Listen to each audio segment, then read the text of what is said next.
Hello बच्चों। तो given question में कहा गया है कि a solution of silver nitrate was stirred with iron rod.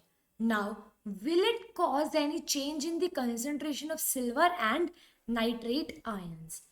यानी कि इस क्वेश्चन में हमें ये कहा गया है कि एक सिल्वर नाइट्रेट का सॉल्यूशन प्रेजेंट है और उसको स्टर किया गया यानी कि हिलाया गया है आयरन रोड से। तो हमें ये बताना है इस क्वेश्चन में कि सिल्वर की और नाइट्रेट आयंस की कंसंट्रेशन में कोई चेंज आएगा ये करने से। हमें इस क्वेश्चन में वो बताना है।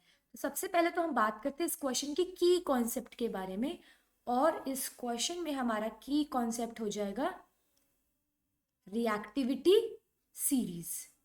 अब सबसे पहले हम बात करते हैं रिएक्टिविटी सीरीज के बारे में।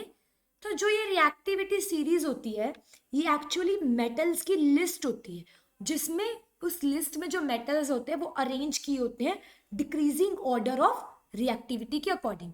यानी कि इस रिएक्टिविटी सीरीज में मेटल्स होते हैं आर अरेंज्ड, यानी कि उनको अरेंज किया गया होता है इन द डिक्रीजिंग ऑर्डर, यानी कि डिक्रीजिंग ऑर्डर के according, in the decreasing order of reactivity.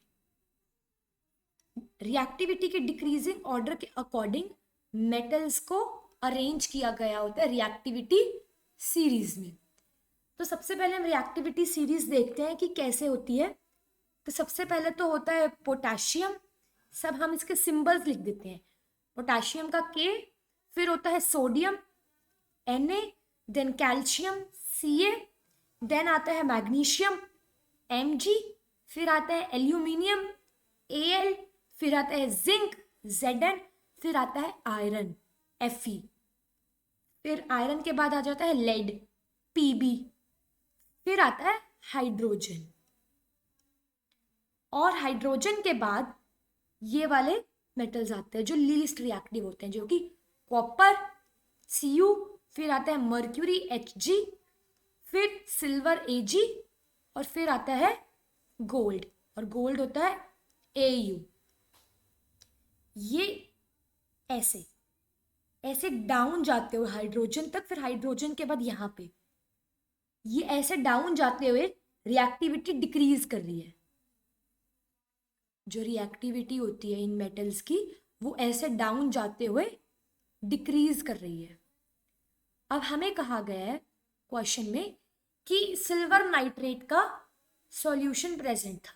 Suppose ये बीकर है, इस बीकर में सिल्वर नाइट्रेट का सॉल्यूशन प्रेजेंट है, विच मीन्स सिल्वर नाइट्रेट होता है AgNO3 और सॉल्यूशन प्रेजेंट है यानी कि एक्वस फॉर्म में है।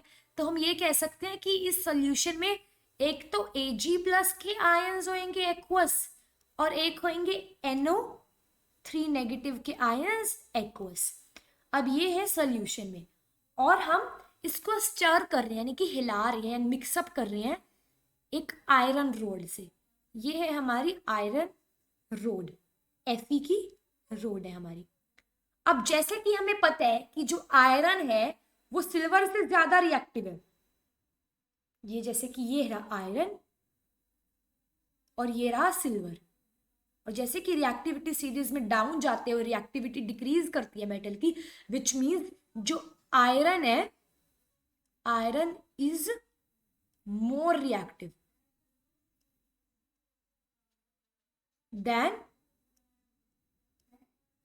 सिल्वर, यानी कि जो आयरन होता है वो सिल्वर से ज्यादा रिएक्टिव होता है।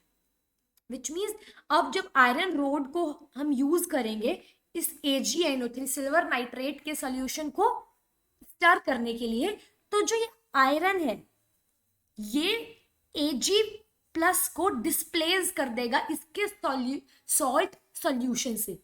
ये AgNO3 जो सॉल्ट सॉल्यूशन प्रेजेंट है, इस सॉल्यूशन में से, सॉल्ट सॉल्यूशन में से ये ज्यादा रिएक्टिव है, मोर रिएक्टिव आयरन Ag+ यानी कि इन आयंस को डिस्प्लेस कर देगा, और इस रिएक्शन को हम कह सकते हैं डिस्प्लेसमेंट रिएक्शन।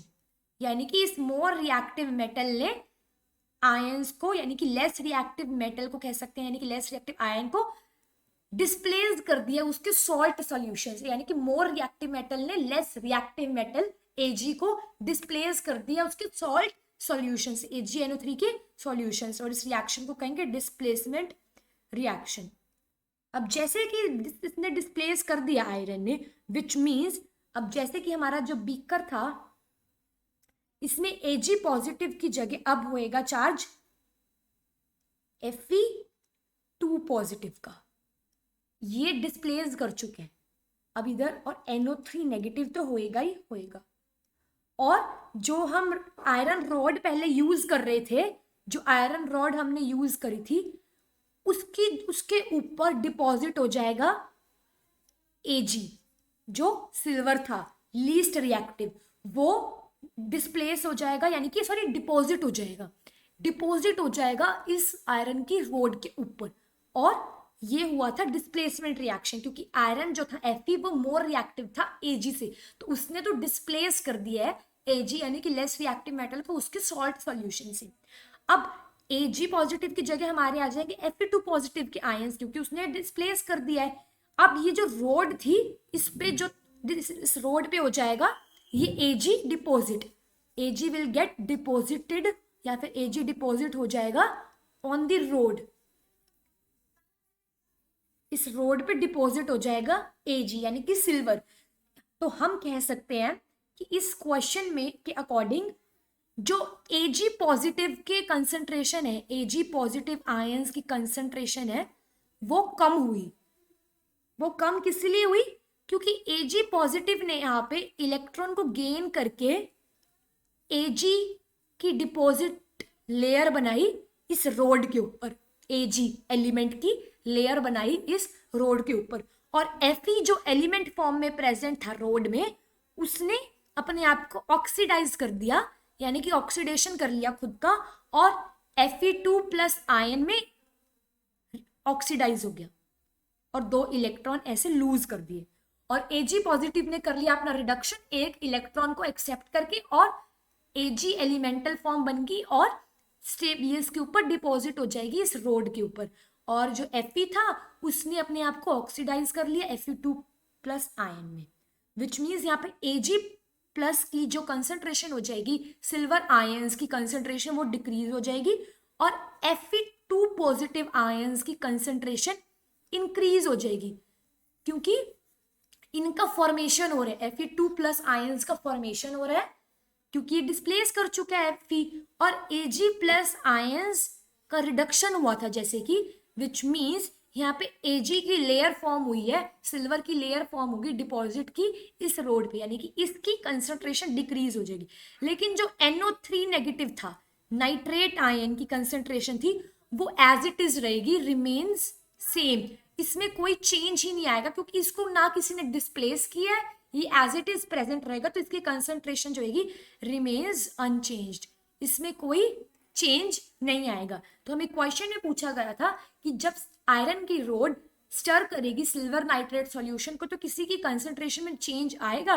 तो हाँ, जो सिल्वर नाइट्रेट में ये Ag पॉजिटिव प्रेजेंट था, सिल्वर आयंस, इनकी कंसंट्रेशन हो जाएगी कम, क्योंकि इसका वैसे भी रिडक्शन हो रहा है Ag एलिमेंटल लेयर फॉर्म करने के लिए इस रोड के ऊपर, और जो NO3 यानी कि नाइट्रेट आयंस है, इनकी कंसंट्रेशन होगी वो सेम रहेगी, रिमेन्स सेम कह सकते हैं, या फिर कह सकते हैं रिमेन्स अनचेंज्ड, क्योंकि इसके साथ कोई रिएक्शन नहीं हुआ, इसका कोई ऑक्सीडेशन नहीं हुआ, कोई रिडक्शन नहीं हुआ, ना इसको किसी ने डिस्प्लेस किया, ये एज इट इज रहेगा, यानी कि NO3 नेगेटिव नाइट्रेट आयन की कंसंट्रेशन सेम रहेगी।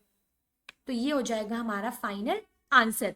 Now I hope you all understood this question. All the best.